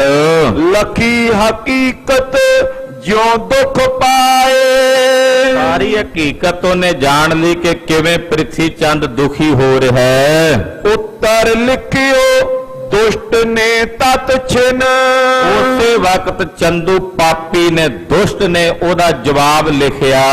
ਨੇ ਬੈਠਿਓ ਮੈਂ ਬਾਤ ਵਿਸਾਰੇ, ਕਹਿੰਦਾ ਬਾਬਾ ਪ੍ਰਿਥੀ ਚੰਦ ਜੀ ਮੈਂ ਇਹ ਗੱਲ ਭੁਲਾ ਕੇ ਨਹੀਂ ਬੈਠਾ ਹੋਇਆ, ਜਿੰਨੀ ਇਹ ਗੱਲ ਤੁਹਾਡੇ ਹਿਰਦੇ 'ਚ ਚੇਤਿਆ, ਤੁਹਾਡੇ ਨਾਲੋਂ ਕਈ ਗੁਣਾ ਮੈਨੂੰ ਯਾਦ ਹੈ। ਤੁਹਾਨੂੰ ਤਾਂ ਕਦੇ ਭੁੱਲ ਵੀ ਜਾਂਦੀ ਹੋਵੇਗੀ, ਪਰ ਮੈਨੂੰ ਨਹੀਂ ਭੁੱਲਦੀ, ਮੈਨੂੰ ਹਰ ਵੇਲੇ ਇਹ ਗੱਲ ਚੇਤੇ ਹੈ। ਦੋਇਤਾ ਬਦਨ ਕੁਮਾਰੀ ਦੇਖਤ, ਤਾਂ ਭੁੱਲ ਜਾਂਦਾ, ਮੈਂ ਤਾਂ ਸਵੇਰੇ ਸ਼ਾਮ ਜਦੋਂ ਘਰ ਆਉਣਾ ਆਪਣੀ ਧੀ ਦਾ ਮੂੰਹ ਵੇਖਦਾ ਤੇ ਮੈਨੂੰ ਉਦੋਂ ਹੀ ਇਹ ਗੱਲ ਚੇਤੇ ਆਉਂਦੀ ਹੈ। ਘਰ ਬੈਠੀ ਆਪਣੀ ਕੁਆਰੀ ਕੰਨਿਆ ਵੇਖਦਾ, ਮੈਨੂੰ ਉਦੋਂ ਹੀ ਵੇਖ ਕੇ ਚਿੱਤ ਮੇਰਾ ਸੜ ਜਾਂਦਾ ਹੈ, ਹਿਰਦਾ ਮੇਰਾ ਦੁਖੀ ਹੋ ਜਾਂਦਾ ਹੈ। ਲਗਤ ਸੂਲ ਸਮ ਹਿਰਦੇ ਮਝਾਰ, ਔਰ ਮੈਨੂੰ ਸੂਲ ਵਾਂਗੂ ਚੁਭਦੀ ਹੈ ਗੱਲ ਕਲੇਜੇ ਦੇ ਵਿੱਚ, ਰੋਜ਼ ਸਵੇਰੇ ਸ਼ਾਮ ਮੇਰੇ ਕਲੇਜੇ 'ਚ ਸੂਲ ਵਾਂਗੂ ਇਹ ਗੱਲ ਚੁਭਦੀ ਹੈ। ਕਰਕਤ ਨਿਤ ਪ੍ਰਤ ਚਿਤ ਮੈਂ ਅਤਸ਼ੈ, ਇਹ ਗੱਲ ਰਾਤ ਦਿਨ ਮੇਰੇ ਚਿੱਤ ਵਿੱਚ ਕੜਕਦੀ ਹੈ, ਜਿਵੇਂ ਕਿਸੇ ਦੇ ਪੈਰ 'ਚ ਕੋਈ ਕੰਡਾ ਲੱਗ ਜਾਏ ਨਾ, ਉਹ ਕੰਡਾ ਵਿੱਚ ਟੁੱਟ ਜਾਏ ਤੇ ਵਿੱਚ ਕੜਕਦਾ ਹੈ, ਤੇ ਬੜੀ ਭਿਆਨਕ ਪੀੜ ਹੁੰਦੀ ਆ, ਉਦਾਂ ਦੀ ਕੜਕਣ ਮੇਰੇ ਕਲੇਜੇ 'ਚ ਲੱਗੀ ਰਹਿੰਦੀ ਐ। रिप विशाल को जस विस्तार, ਤੇਰੇ ਦੁਸ਼ਮਣ ਦਾ ਸੁਜਸ ਵੱਧ ਰਿਹਾ। ਮੈਂ ਜਦੋਂ ਵੇਖਦਾ ਮੈਨੂੰ ਪਤਾ ਲੱਗਦਾ ਕਿ ਮੇਰੇ ਦੁਸ਼ਮਣ ਦੀ ਮਹਿਮਾ ਵੱਧ ਰਹੀ ਹੈ ਤੇ ਮੈਂ ਬੜਾ ਡਾਢਾ ਦੁਖੀ ਹੁੰਨਾ। शाह लाहौर चलन की देरी। ਬਸ ਹੁਣ ਬਹੁਤਾ ਸਮਾਂ ਨਹੀਂ ਲੱਗਣਾ, ਹੁਣ ਤਾਂ ਬਾਦਸ਼ਾਹ ਨੂੰ ਮੈਂ ਪ੍ਰੇਰ ਕੇ ਇੱਕ ਵਾਰੀ ਲਾਹੌਰ ਲੈ ਕੇ ਆਉਣਾ। ਲਾਹੌਰ ਜਾਣ ਦੀ ਦੇਰੀ ਹੈ ਬਾਦਸ਼ਾਹ ਦੀ। ਇੱਕ ਵਾਰ ਬਾਦਸ਼ਾਹ ਕਿਤੇ ਲਾਹੌਰ ਪਹੁੰਚ ਗਿਆ, ਬਸ ਉੱਥੇ ਜਾਣ ਦੀ ਦੇਰੀ ਹੈ। ਮੈਂ ਉੱਥੇ ਪਹੁੰਚਦਿਆਂ ਸਾਰ ਗੁਰੂ ਅਰਜਨ ਦੇਵ ਸਾਹਿਬ ਨੂੰ ਗ੍ਰਿਫਤਾਰ ਕਰਵਾ ਲੈਣਾ। आए संग में करो उपाय, ਨਾਲ ਆਉਣਾ ਬਾਦਸ਼ਾਹ ਦੇ ਚੜ ਕੇ। ਲਾਹੌਰ ਵੀ ਮੇਰੀ ਹਵੇਲੀ ਹੈ, ਮੇਰਾ ਘਰ ਹੈ ਲਾਹੌਰ ਦੇ ਵਿੱਚ, ਤੇ ਉੱਥੇ ਆ ਕੇ ਮੈਂ ਆਪਣਾ ਕੰਮ ਕਰਾਂਗਾ। गहलेवो कर कैद बिनासो, ਔਰ ਗੁਰੂ ਅਰਜਨ ਨੂੰ ਪਕੜ ਕੇ ਉਹਨਾਂ ਨੂੰ ਆਪਣੀ ਕੈਦ ਵਿੱਚ ਖਤਮ ਕਰ ਦੇਵਾਂਗਾ। लखो निसंसे मैं जो अलाए, ਜਿਹੜੀ ਗੱਲ ਮੈਂ ਕਹਿ ਰਿਹਾ ਨਾ ਬਾਬਾ ਪ੍ਰਿਥੀ ਚੰਦ ਜੀ, ਇਸੇ ਤਰ੍ਹਾਂ ਹੀ ਹੋਵੇਗੀ। ਇਹ ਨਿਰਸੰਸੇ ਆਪਣੇ ਮਨ 'ਚ ਜਾਣ ਲੈ। गुरता गादी तोए दिवाओ, ਮੈਂ ਗੁਰਤਾ ਗੱਦੀ ਤੈਨੂੰ ਦਵਾ ਕੇ ਰਹਾਂਗਾ।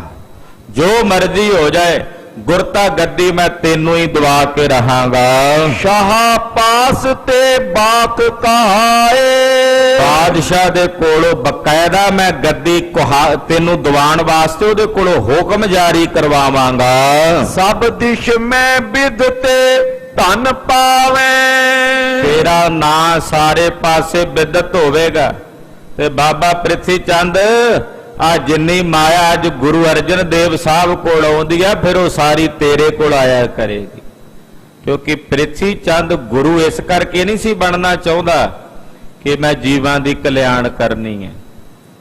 ਉਹ ਗੁਰੂ ਇਸ ਕਰਕੇ ਬਣਨਾ ਚਾਹੁੰਦਾ ਸੀ ਕਿ ਲੋਕਾਂ ਕੋਲੋਂ ਪੈਸਾ ਉਗਰਾ ਕੇ ਮੈਂ ਐਸ਼ੋ ਪ੍ਰਸਤੀ ਦਾ ਜੀਵਨ ਬਤੀਤ ਕਰਨਾ। ਉਹ ਇਸ ਕਰਕੇ ਗੁਰੂ ਬਣਨਾ ਚਾਹੁੰਦਾ ਸੀ। ਉਹਦੇ ਅੰਦਰ ਕਿਸੇ ਪ੍ਰਤੀ ਕੋਈ ਕਰੁਣਾ ਜਾਂ ਮੈਤਰੀ ਭਾਵ ਨਹੀਂ ਸੀ। ਦ્વੈਸ਼ ਤੇ ਈਰਖਾ ਨਾਲ ਭਰਿਆ ਹੋਇਆ ਹਿਰਦਾ ਸੀ ਪ੍ਰਿਥੀਏ ਦਾ। ਧੀਰ ਮੱਲ ਵਰਗੇ ਜਿਹੜੇ ਸਾਨੂੰ ਇਸੇ ਤਰ੍ਹਾਂ ਗੁਰਤਾ ਗੱਦੀ ਨੂੰ ਕੇਵਲ ਐਸ਼ੋ ਪ੍ਰਸਤੀ ਦਾ ਸਾਧਨ ਹੀ ਜਾਣਦੇ ਸਨ।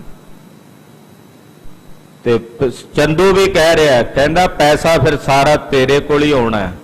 ਹਾਂਜੀ, सकल संगता पेट चढ़ाए, ਸਾਰੀਆਂ ਸੰਗਤਾਂ ਵੱਲੋਂ ਭਟਾਵਾਂ ਤੇਰੇ ਕੋਲ ਹੀ ਚੜ ਕੇ ਆਇਆ ਕਰਨਗੀਆਂ। दई पत्र का कुछ दरब जूत लेकर, ਚੰਦੂ ਨੇ ਚਿੱਠੀ ਲਿਖੀ ਔਰ ਉਹ ਨੌਕਰ ਨੂੰ ਦਿੱਤੀ। ਨਾਲ ਉਹਨੇ ਕੋਈ 20-50 ਰੁਪਏ ਵੀ ਦਿੱਤੇ ਵੀ ਆ ਮੇਰੇ ਵੱਲੋਂ ਤੂੰ ਬਾਬੇ ਨੂੰ ਭੇਟਾ ਕਰ ਦੇ। ਵੀ ਪ੍ਰਿਥੀ ਚੰਦ ਹੋਰ ਖੁਸ਼ ਹੋ ਜਾਏਗਾ ਵੀ ਚੰਦੂ ਨੇ ਮੇਰੇ ਲਈ ਮਾਇਆ ਵੀ ਭੇਜੀ। ਲਾਲਚੀ ਬੰਦੇ, ਲੋਭੀ ਬੰਦੇ ਨੂੰ ਖੁਸ਼ ਕਰਨ ਦਾ ਬੜਾ ਸੌਖਾ ਤਰੀਕਾ ਹੁੰਦਾ। ਕੁਝ ਪੈਸਿਆਂ ਦੇ ਛਿੱਲੜ ਉਹਦੇ ਮੂੰਹ ਤੇ ਮਾਰੇ ਜਾਣ, ਉਹ ਖੁਸ਼ ਹੋ ਜਾਂਦਾ। ਤੋ ਇਸ ਪ੍ਰਕਾਰ ਨਾਲ ਇਹਨੇ ਕੁਝ ਪੈਸੇ ਵੀ ਨਾਲ ਦਿੱਤੇ ਤੇ ਉਹ ਚਿੱਠੀ ਲਿਖ ਕੇ ਨੌਕਰ ਨੂੰ ਦਿੱਤੀ। नर कोटे को आए, ਉਹ ਬੰਦਾ ਚੱਲਿਆ ਦਿੱਲੀੋਂ ਤੇ ਚੱਲ ਕੇ ਕੋਠੇ ਪਿੰਡ ਪ੍ਰਿਥੀਏ ਦੇ ਪਿੰਡ ਪਹੁੰਚਿਆ। प्रीतिये पास दई ले खोली, ਉਹ ਚਿੱਠੀ ਲਿਆ ਕੇ ਪ੍ਰਿਥੀਏ ਨੂੰ ਦਿੱਤੀ ਤੇ ਪ੍ਰਿਥੀਏ ਨੇ ਬੜੇ ਚਾਅ ਨਾਲ ਉਹ ਚਿੱਠੀ ਖੋਲੀ। पट कर रेओ मां हर खाए, ਚਿੱਠੀ ਖੋਲ ਕੇ ਨੇ ਪੜ੍ਹੀ ਤੇ ਬੜਾ ਖੁਸ਼ ਹੋਇਆ, ਬੜਾ ਪ੍ਰਸੰਨ ਹੋਇਆ ਪ੍ਰਿਥੀਆ।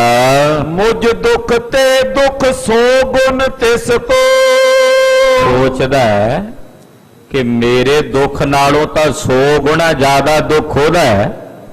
ਮੈਂ ਤਾਂ ਅਜੇ ਫਿਰ ਘਰ 'ਚ ਸੁੱਖ ਨਾਲ ਬੈਠਾ ਹਾਂ। ਆਪਣੀ ਕੁਆਰੀ ਲੜਕੀ ਨੂੰ ਜਦੋਂ ਘਰ ਵੇਖਦਾ ਉਹਦੇ ਤੇ ਸੱਲ ਵਾਂਗੂ ਚੁੱਭਦੀ ਹੋਣੀ ਹੈ।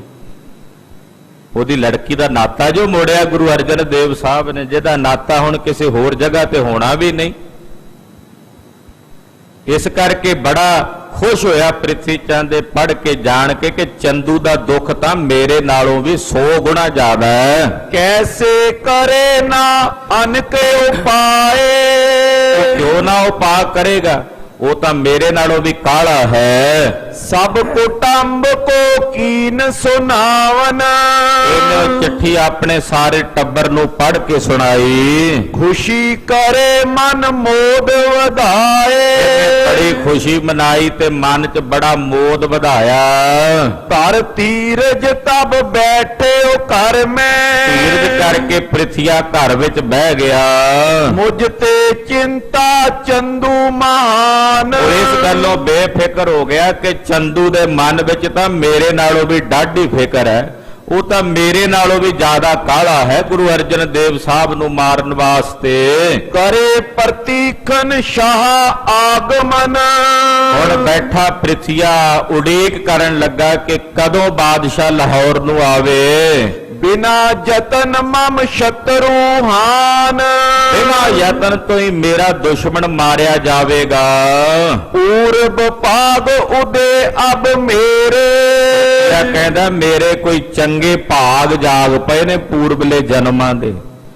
ਪਾਪੀ ਨੂੰ ਇਹ ਨਹੀਂ ਪਤਾ ਵੀ ਤੇਰੇ ਮਾੜੇ ਕਰਮ ਨੇ ਜਿਹੜੀ ਇਹੋ ਜੀ ਤੇਰੀ ਬਿਰਤੀ ਹੈ।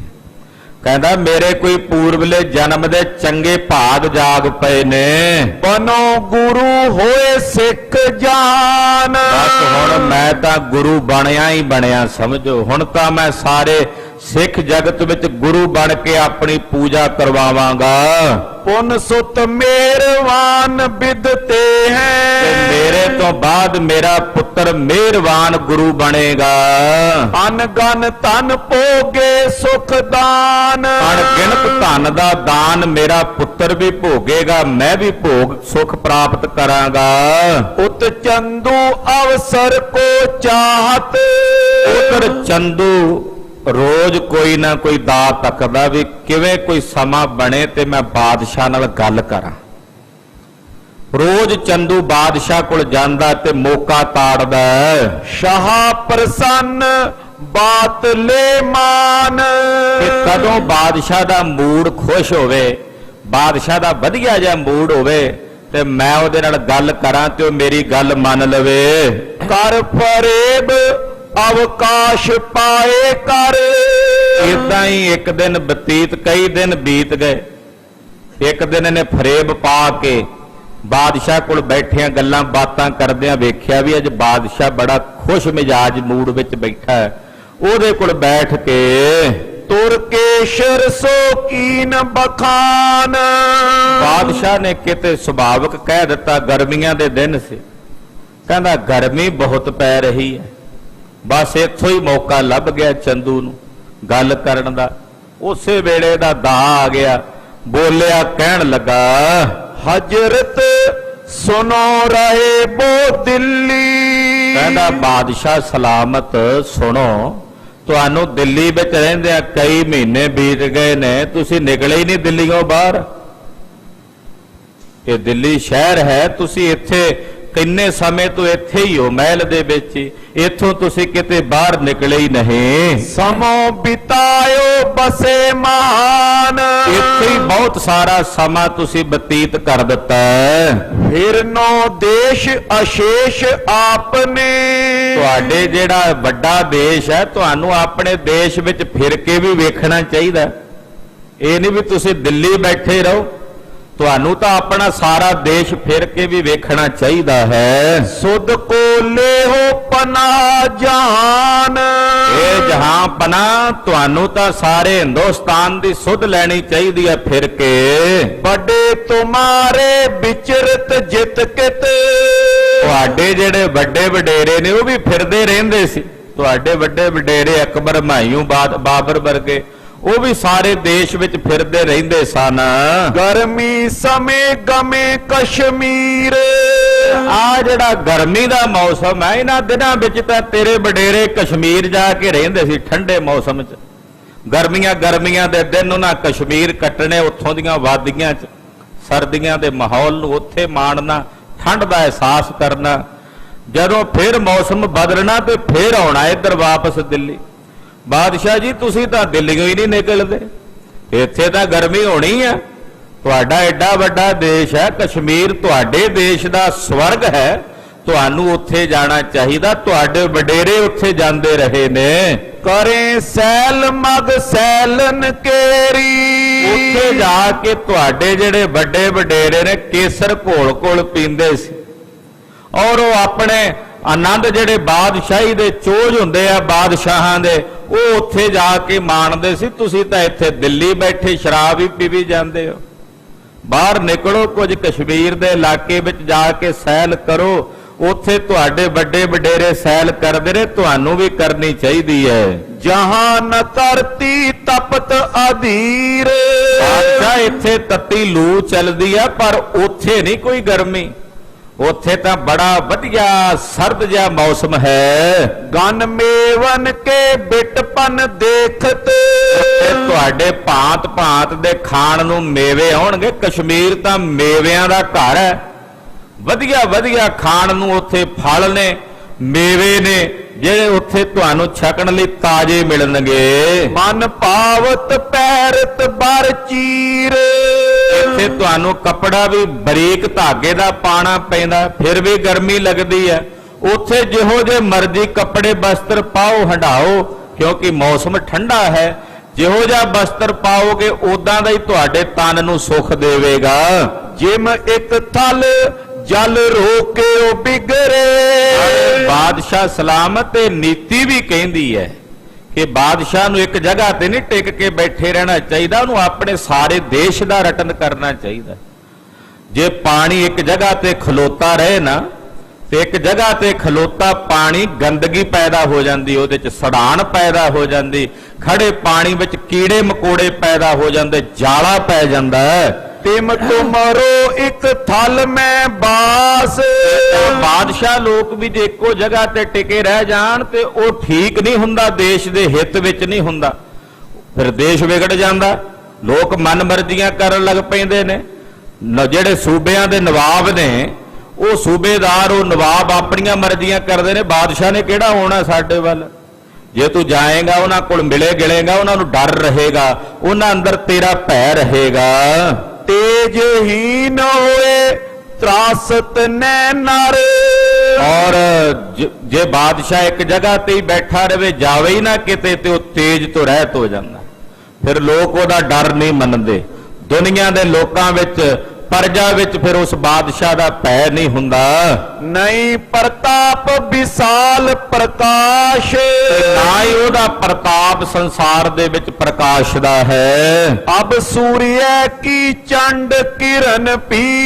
ਤੇ ਬਾਬਾ ਜੀ ਬਾਦਸ਼ਾਹ ਸਲਾਮਤ, ਹੁਣ ਤਾਂ ਸੂਰਜ ਦੀਆਂ ਕਿਰਨਾਂ ਵੀ ਕਿੰਨੀਆਂ ਤੇਜ਼ ਤੇ ਤਿੱਖੀਆਂ ਪੈ ਰਹੀਆਂ। ਇਹ ਤਾਂ ਹੱਡਾਂ ਨੂੰ ਚੀਰਦੀਆਂ ਨੇ, ਨਾ ਤੁਸੀਂ ਸ਼ਿਕਾਰ ਤੇ ਚੜ੍ਹ ਸਕੋ। ਕਸ਼ਮੀਰ 'ਚ ਜਿਹੋ ਜਿਹਾ ਮਰਜ਼ੀ ਸ਼ਿਕਾਰ ਵੀ ਖੇਡਿਆ ਜੇ। ਬਾਦਸ਼ਾਹ ਲੋਕ ਸ਼ਿਕਾਰ ਖੇਡਣ ਦੇ ਸ਼ੌਕੀਨ ਹੁੰਦੇ ਆ, ਤੇ ਚੰਦੂ ਉਹੀ ਲਾਲਚ ਦੇ ਰਿਹਾ ਜੋ ਬਾਦਸ਼ਾਹ ਲੋਕ ਜਿਸ ਚੀਜ਼ਾਂ ਦੇ ਲਾਲਚੀ ਲੋਭੀ ਹੁੰਦੇ ਆ। ਕਹਿੰਦਾ ਜੀ ਇੱਥੇ ਸੂਰਜ ਦੀਆਂ ਤਿੱਖੀਆਂ ਕਿਰਨਾਂ ਪੈਂਦੀਆਂ ਨੇ। ਏਠਾ ਹੋਵੇ ਤਪਤ ਆਵਾਸ। ਇਸ ਜਗ੍ਹਾ ਤੇ ਘਰ ਵਿੱਚ ਬੈਠਿਆਂ ਅੰਦਰ ਵੀ ਬੰਦਾ ਪਸੀਨੋ ਪਸੀਨੀ ਹੋ ਜਾਂਦਾ ਹੈ। ਨੈ ਕਸ਼ਮੀਰ ਵਿਖੇ ਅਸ ਉਸਨ। ਪਰ ਇਹੋ ਜੀ ਗਰਮੀ ਕਸ਼ਮੀਰ 'ਚ ਨਹੀਂ ਲੱਗਦੀ ਬਾਦਸ਼ਾਹ ਸਲਾਮਤ। ਮੈਂ ਤਾਂ ਕਈ ਵਾਰੀ ਕਸ਼ਮੀਰ ਵੇਖ ਚੁੱਕਾ, ਕਸ਼ਮੀਰ ਵਿੱਚ ਨਹੀਂ ਇਦਾਂ ਦੀ ਗਰਮੀ ਵਿਆਪਦੀ। ਸੋ ਗਮਨੋ ਕੀਜੇ ਤਾਂ ਬਿਲਾਸ। ਚੱਲੋ ਮੇਰੇ ਨਾਲ, ਮੈਂ ਵੀ ਤੁਹਾਡੇ ਨਾਲ ਚੱਲਦਾ, ਤੇ ਉੱਥੇ ਚੱਲ ਕੇ ਤੁਸੀਂ ਆਪਣੇ ਮਨ ਭਾਉਂਦੇ ਬਿਲਾਸ ਕਰੋ। ਸੁਨਤ ਸ਼ਾਹ ਕੇ ਉਰ ਮੈਂ ਪਾਈ। ਇਹ ਗੱਲ ਬਾਦਸ਼ਾਹ ਦੇ ਮਨ ਨੂੰ ਬੜੀ ਜਚੀ। ਕਹਿੰਦਾ ਦੀਵਾਨ ਚੰਦੂ, ਗੱਲ ਤੂੰ ਬੜੇ ਪਥੇ ਦੀ ਕੀਤੀ ਹੈ, ਬੜੀ ਟਿਕਾਣੇ ਦੀ ਗੱਲ ਕੀਤੀ ਹੈ। ਆਛੀ ਬਾਤ ਕਈ ਸਮਝਾਏ। ਤੂੰ ਤਾਂ ਬੜੀ ਵਧੀਆ ਗੱਲ ਮੈਨੂੰ ਸਮਝਾ ਕੇ ਮੇਰੇ ਖਾਨੇ 'ਚ ਭਾਈ ਹੈ। ਮੈਨੂੰ ਤਾਂ ਇਸ ਪਾਸੇ ਦਾ ਧਿਆਨ ਹੀ ਨਹੀਂ ਆਇਆ। ਸੁਮਤਵਾਨ ਗੁਣ ਖਾਨ ਪੁਰਾਤਨ। ਆਖਰਕਾਰ ਤੂੰ ਪੁਰਾਣਾ ਦੀਵਾਨ ਹੈ ਸਾਡਾ। ਬਾਦਸ਼ਾਹ ਨੇ ਵੀ ਇਹਨੂੰ ਫਿਰ ਉਸ ਵੇਲੇ ਵਡਿਆਈ ਦਿੱਤੀ। ਕਹਿੰਦਾ ਤੂੰ ਸਾਡਾ ਪੁਰਾਣਾ ਦੀਵਾਨ ਹੈ। ਆਖਰਕਾਰ ਵਧੀਆ ਗੱਲਾਂ ਤੇਰੇ ਦਿਮਾਗ ਵਿੱਚ ਆਉਣੀਆਂ ਹੀ ਆਉਣੀਆਂ ਨੇ, ਕਿਉਂਕਿ ਤੂੰ ਪੁਰਾਣਾ ਦੀਵਾਨ ਹੈ ਸਾਡਾ। ਕਰਿਓ ਦੀਵਾਨ ਏਈ ਲੱਖ ਪਾਏ। ਇਹੋ ਜਿਹੀਆਂ ਗੱਲਾਂ ਕਰਕੇ ਤੇ ਅਸੀਂ ਤੈਨੂੰ ਦੀਵਾਨ ਬਣਾਇਆ ਹੋਇਆ। ਹੋਰ ਕਾਹਦੇ ਵਾਸਤੇ ਤੂੰ ਸਾਡਾ ਦੀਵਾਨ ਹੈ? ਇਹੋ ਜਿਹੀਆਂ ਸਿਆਣੀਆਂ ਗੱਲਾਂ ਕਰਦਾ ਤਾਂ ਇਸੇ ਕਰਕੇ ਤੈਨੂੰ ਦੀਵਾਨ ਬਣਾਇਆ ਹੋਇਆ ਹੈ। ਨਿਤ ਮਰੇ ਤਨ ਕੋ ਸੁਖ ਚਾਹਤ, ਤਾਂ ਸਾਡੇ ਮੇਰੇ ਸਰੀਰ ਦਾ ਨਿਤ ਸੁੱਖ ਹੀ ਚਾਹੁੰਦਾ, ਤੂੰ ਹਰ ਵੇਲੇ ਮੇਰੇ ਸਰੀਰ ਦਾ ਸੁੱਖ ਲੋੜਦਾ ਹੈ। ਨੀਕੀ ਬਾਤਨ ਦੇਤ ਬਤਾਏ, ਔਰ ਜਿਹੜੀਆਂ ਗੱਲਾਂ ਮੇਰੇ ਸਰੀਰ ਲਈ ਚੰਗੀਆਂ ਹੁੰਦੀਆਂ ਨੇ ਤੂੰ ਮੈਨੂੰ ਉਹ ਸਮਝਾਉਣਾ। ਅਬ ਬਹਾਰ ਕਸ਼ਮੀਰ ਦੇਸ਼ ਕੀ, ਹੁਣ ਮੌਸਮ ਹੈ ਕਸ਼ਮੀਰ ਦੀ ਬਹਾਰ ਵੇਖਣ ਦਾ। ਵਾਕਈ ਇਹਨਾਂ ਦਿਨਾਂ ਦੇ ਵਿੱਚ ਕਸ਼ਮੀਰ ਦੀ ਬਹਾਰ ਵੇਖਣ ਵਾਲੀ ਹੁੰਦੀ ਹੈ। ਜਹਾਂ ਨ ਸੂਰਜ ਤਪਤ ਉਪਾਏ, ਸੂਰਜ ਦੀ ਕੋਈ ਗਰਮੀ ਨਹੀਂ ਵਿਆਪਦੀ। ਇਮ ਕੈ ਸਿਰੇ ਪਾਓ ਬੋ ਮੋਲਾ, ਇਦਾਂ ਕਹਿ ਕੇ ਇਹਨੇ ਆਖਿਆ ਲਿਆਓ ਸਿਰੇ ਪਾਓ, ਲਿਆਓ ਅੰਦਰੋਂ ਖਜ਼ਾਨੇ ਚ ਦੀਵਾਨ ਸਾਹਿਬ ਨੂੰ ਦਿਓ। ਬੜੀ ਵਧੀਆ ਇਹਨੇ ਸਲਾਹ ਦਿੱਤੀ ਅੱਜ, ਬਕਾਇਦਾ ਤੌਰ ਤੇ ਨੇ ਸਿਰੇ ਪਾਓ ਮੰਗਾਇਆ ਅੰਦਰੋਂ। ਚੰਦੂ ਕੋ ਬਖਸ਼ਿਓ ਵਡਿਆਏ, ਵਡਿਆਈ ਦੇ ਕੇ ਚੰਦੂ ਨੂੰ ਬਖਸ਼ਿਆ। ਗਮਨ ਹੇਤ ਤਿਆਰੀ ਕਰਵਾਇਸ, ਔਰ ਚੱਲਣ ਵਾਸਤੇ ਤਿਆਰੀ ਕਰਵਾ ਲਈ। ਬਾਦਸ਼ਾਹ ਦਾ ਬਿਗਲ ਵੱਜ ਗਿਆ ਵੀ ਬਾਦਸ਼ਾਹ ਨੇ ਦਿੱਲੀ ਤੋਂ ਚਾਲਾ ਪਾਉਣਾ। ਇੱਕਦਮ ਸਾਰੇ ਪਾਸੇ ਇਹ ਗੱਲ ਪਸਰ ਗਈ। ਆਦੀ ਚਮੋ ਰਹੇ ਇਸ ਥਾਏ, ਫੈਸਲਾ ਹੋਇਆ ਕਿ ਅੱਧੀ ਫੌਜ ਬਾਦਸ਼ਾਹ ਨਾਲ ਜਾਏਗੀ ਚੜ ਕੇ, ਤੇ ਅੱਧੀ ਫੌਜ ਜਿਹੜੀ ਆ ਉਹ ਦਿੱਲੀ ਦੇ ਵਿੱਚ ਰਹਿ ਕੇ ਇੱਥੋਂ ਦਾ ਪ੍ਰਬੰਧ ਸੰਭਾਲੇਗੀ। ਆਦੀ ਸੰਗ ਚਲੇ ਕਹਿ ਦੀਜੈ, ਬਾਦਸ਼ਾਹ ਨੇ ਕਹਿ ਦਿੱਤਾ ਅੱਧੀ ਫੌਜ ਮੇਰੇ ਨਾਲ ਜਾਏਗੀ, ਅੱਧੀ ਇੱਥੇ ਰਹੇਗੀ। ਸਭ ਬੇਗਮ ਕੋ ਦੀਨ ਸੁਨਾਏ, ਇਹਦੀਆਂ ਜਿੰਨੀਆਂ ਬੇਗਮਾਂ ਸੀ ਬਾਦਸ਼ਾਹ ਦੀਆਂ ਉਹਨਾਂ ਨੂੰ ਵੀ ਕਹਿ ਦਿੱਤਾ ਕਿ ਤੁਸੀਂ ਵੀ ਨਾਲ ਕਸ਼ਮੀਰ ਨੂੰ ਜਾਣਾ ਹੈ। ਚਲੋ ਪਿਖੇ ਕਸ਼ਮੀਰ ਦੇਸ਼ ਕੋ, ਚੱਲ ਕੇ ਕਸ਼ਮੀਰ ਦੀਆਂ ਵਾਦੀਆਂ ਵੇਖੀਏ। ਬਿਲ ਸੈ ਬਿਨਾ ਉਸ਼ਨ ਹਰ ਖਾਏ, ਔਰ ਉੱਥੋਂ ਦੀ ਜਿਹੜੀ ਠੰਡਕ ਵਾਲਾ ਠੰਡ ਵਾਲਾ ਮੌਸਮ ਹੈ ਉਹਨੂੰ ਮਾਣੀਏ। ਗਜ ਤੁਰੰਗ ਸਿਅੰਦਨ ਅਰ ਡੋਰੇ, ਉਸੇ ਵਕਤ ਹਾਥੀ ਰਥਾਂ ਘੋੜੇ ਗੜਬੈਲਾਂ ਉਹ ਤਿਆਰ ਹੋਣ ਲੱਗੇ। ਚਲੀ ਪਾਲਕੀ ਹਜਰਤ ਸੰਗ, ਬਾਦਸ਼ਾਹ ਵਾਸਤੇ ਬਕਾਇਦਾ ਪਾਲਕੀ ਵੀ ਨਾਲ ਚੱਲੀ ਹੈ। ਸੈਨਾ ਉਮੜੀ ਜੋ ਹੜਕਾ ਜਲ ਚਲਿਓ, ਬੜੀ ਫੌਜ ਨਾਲ ਅੱਧੀ ਫੌਜ ਚੜ ਕੇ ਚੱਲੀ ਹੈ ਲੱਖਾਂ ਦੇ ਹਿਸਾਬ ਨਾਲ। ਕਹਿੰਦੇ ਉਹ ਫੌਜ ਜਦੋਂ ਚੜੀ ਏਦਾਂ ਜਾਪਦਾ ਜਿਵੇਂ ਹੜ੍ਹ ਦਾ ਪਾਣੀ ਚੱਲ ਪਿਆ ਹੋਵੇ। ਸ਼ਾਹ ਤਾਰ ਹਿਰਦੇ ਉਮੰਗ, ਬਾਦਸ਼ਾਹ ਹਿਰਦੇ ਵਿੱਚ ਬੜੀ ਉਮੰਗ ਧਾਰ ਕੇ ਬੜੇ ਚਾਉ ਨਾਲ ਚੱਲਿਆ।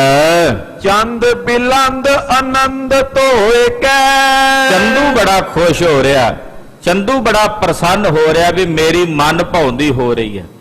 ਕਿਉਂਕਿ ਜੰਮੂ ਕਸ਼ਮੀਰ ਜਾਣ ਵਾਸਤੇ ਲਾਹੌਰ ਦਾ ਵਾਇਆ ਹੋ ਕੇ ਜਾਣਾ ਸੀ, ਉਹ ਰਸਤਾ ਮੁਕਰਰ ਹੋ ਗਿਆ ਵੀ ਪਹਿਲਾਂ ਲਾਹੌਰ ਜਾਣਾ ਫਿਰ ਲਾਹੌਰ ਤੋਂ ਕਸ਼ਮੀਰ ਨੂੰ ਜਾਣਾ।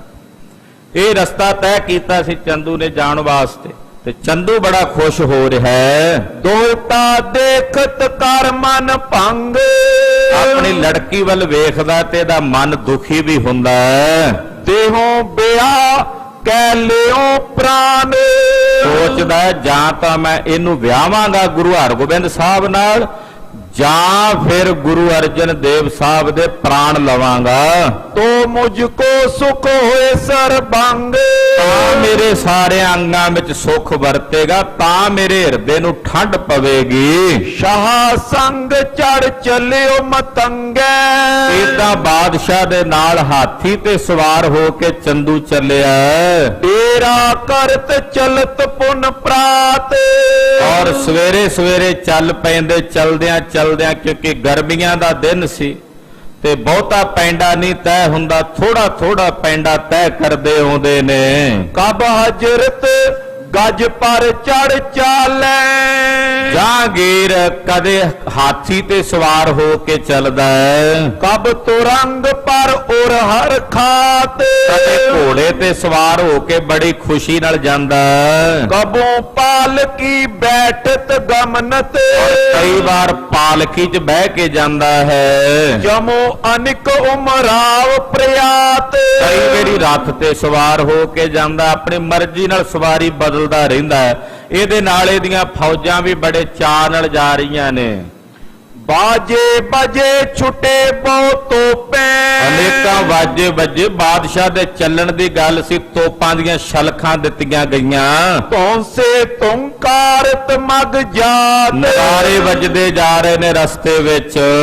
ਮਗ ਉਲੰਘ ਸੁਤਦਰਵ ਤਟ ਆਏ ਪੈਂਡਾ ਤੈਅ ਕਰਦਿਆਂ ਕਰਦਿਆਂ ਸਤਲੁਜ ਦਰਿਆ ਦੇ ਕੰਢੇ ਤੱਕ ਪਹੁੰਚੇ। ਤਰੀ ਤਰੀ ਪਰ ਵੈਗੇ ਪਾਰ ਘੋੜਿਆਂ ਤੇ ਸਵਾਰ ਹੋ ਕੇ ਨਾ ਸਤਲੁਜ ਦਰਿਆ ਪਾਰ ਕੀਤਾ।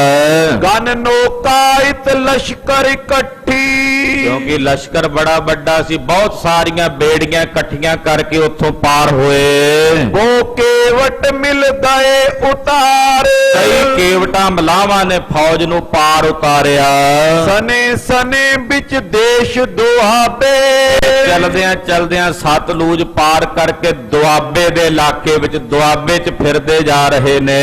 ਕਰਤ ਸੈਰ ਕੋ ਪੰਥ ਮਜਾਰ ਬਾਦਸ਼ਾਹ ਸੈਰ ਕਰਦਾ ਰਸਤੇ ਦੇ ਵਿੱਚ ਬੜੇ ਆਨੰਦ ਨਾਲ ਜਾ ਰਿਹਾ ਹੈ। ਤੀਰ ਵਿਪਾਸਾ ਕੇ ਚੱਲ ਪਹੁੰਚਿਓ ਚਲਦਿਆਂ ਚਲਦਿਆਂ ਬਿਆਸ ਦਰਿਆ ਦੇ ਕੰਢੇ ਤੇ ਆ ਪਹੁੰਚਿਆ। ਦੁਆਬੇ ਦਾ ਇਲਾਕਾ ਲੰਘ ਕੇ ਬਿਆਸ ਦਰਿਆ ਦੇ ਕੰਢੇ ਤੇ ਆਇਆ ਹੈ। ਇਸ ਦਿਨ ਹਿਆ ਪਰ ਪਾ ਅਸਵਾਰ ਔਰ ਜਦੋਂ ਬਿਆਸ ਦੇ ਕੰਢੇ ਕੋਲ ਆਇਆ ਤੇ ਉੱਥੇ ਆ ਕੇ ਘੋੜੇ ਤੇ ਸਵਾਰ ਹੋ ਗਿਆ। ਪਿੱਛੋਂ ਪਹਿਲਾਂ ਹਾਥੀ ਤੇ ਸਵਾਰ ਹੋਇਆ ਉਹਦਾ ਸੀ, ਇੱਥੇ ਆ ਕੇ ਘੋੜੇ ਤੇ ਸਵਾਰ ਹੋਇਆ। ਇੱਥੇ ਆ ਕੇ ਚੰਦੂ ਨੇ ਵੀ ਇੱਕ ਨੀਤੀ ਖੇਡੀ। ਪਾਪ ਕਰਮ ਚਿਤਵਿਆ, ਉਹ ਕਥਾ ਆਪ ਦੀ ਅਗਲਿਆਂ ਪ੍ਰਸੰਗਾਂ 'ਚ ਸਰਵਣ ਕਰੋਗੇ। ਧੰਨ ਗੁਰੂ ਅਰਜਨ ਦੇਵ ਸਾਹਿਬ ਜੀ ਦੇ ਘਰ ਦੀ ਕਥਾ ਕਥਨ ਕਰਦਿਆਂ ਹੋਈਆਂ ਭੁੱਲਾਂ ਚੁੱਕਾਂ ਦੀ ਖਿਮਾ ਕਰਨੀ, ਅਰਦਾਸ ਕਰਨੀ ਸਤਿਗੁਰੂ ਜੀ ਅੱਗੇ ਵਾਸਤੇ ਸਦ ਬੁੱਧੀ ਔਰ ਸਮਤ ਪ੍ਰਦਾਨ ਕਰਨ। ਜਪਿਓ ਜਨ ਅਰਜਨ ਦੇਵ ਗੁਰੂ, ਜਪਿਓ ਜਨ ਅਰਜਨ ਦੇਵ ਗੁਰੂ। ਜਪਿਓ ਜਿਨ ਅਰਜਨ ਦੇਵ ਗੁਰੂ, ਜਪਿਓ ਜਿਨ ਅਰਜਨ ਦੇਵ ਗੁਰੂ। ਜਪਿਓ ਜਨ ਅਰਜਨ ਦੇਵ ਗੁਰੂ, ਜਪਿਓ ਜਨ ਅਰਜਨ ਦੇਵ ਗੁਰੂ। ਜਪਿਓ ਜਿਨ ਅਰਜਨ ਦੇਵ ਗੁਰੂ, ਜਪਿਓ ਜਿਨ ਅਰਜਨ ਦੇਵ ਗੁਰੂ। ਫਿਰ ਸੰਕਟ ਜੋਨ ਗਰਭ ਨਾ ਆਇਓ, ਫਿਰ ਸੰਕਟ ਜੋਨ ਗਰਭ ਨਾ ਆਇਓ। ਸੰਕਟ ਜੋਨ ਗਰਭ ਨਾ ਆਇਓ, ਫਿਰ ਸੰਕਟ ਜੋਨ ਗਰਭ ਨਾ ਆਇਓ। ਵਾਹਿਗੁਰੂ ਵਾਹਿਗੁਰੂ, ਵਾਹਿਗੁਰੂ ਵਾਹਿਗੁਰੂ। ਵਾਹਿਗੁਰੂ ਵਾਹਿਗੁਰੂ, ਵਾਹਿਗੁਰੂ ਵਾਹਿਗੁਰੂ। ਵਾਹਿਗੁਰੂ ਵਾਹਿਗੁਰੂ, ਵਾਹਿਗੁਰੂ ਵਾਹਿਗੁਰੂ।